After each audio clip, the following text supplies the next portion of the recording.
শোনেন মকবুল ভাই, যদিও আপনার লেভেলের সাথে আমার লেভেল যায় না, তারপরেও এক প্রকার বাধ্য আপনার কাছে আসা। এই যে আমার সওয়াল, হ্যাঁ, আপনার মেয়ে এরম কি দেখাইছে, এরা নাকি এরা ভালোবাসা করছে, বিঘার ধরছে, বিয়ে হইব। আর খালি কি তাই, দৌড় বেড়ে ছাদে উঠছে, বিয়ে না হারালি পারে নাদ্যে মরে যাবে। আমার একটাই সওয়াল, অমূল্য রতন, আর হলে আমি কি নিয়ে বাঁচবো? তাই এক প্রকার বাধ্য আসলাম, আপনার মেয়েটাও দেন। আর যদি আপনার কোনো কথা থাকে তাহলে কর। কথা আর কি কমু ভাই, আপনার মতো লোকের হাতে আত্মীয়রা আমার সৌভাগ্যের ব্যাপার। তো যাই হোক, ছেলে মেয়ে যেহেতু উভয় পছন্দ করছে, এখানে বলার মতো আর কিছু নাই।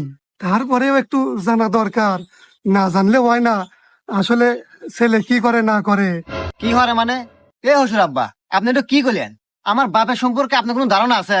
আমার বাপের যা আছে, আপনার মেয়ে আর আমি হারা বছর বসতে খামু, তার এক কানিও ফুরাবো না। খালি কি তাই, ক্ষেতের ভিতরে 400 বিঘা সম্পত্তি আছে, যা অর্থ লাগানোর কারণ নাই। আবার বাপের একটা পাটের মেল আছে, যেখানে শত শত মানুষ কামলা খাটে, চাইলে আপনি ছাওয়া লাগবে কামলা খাটে।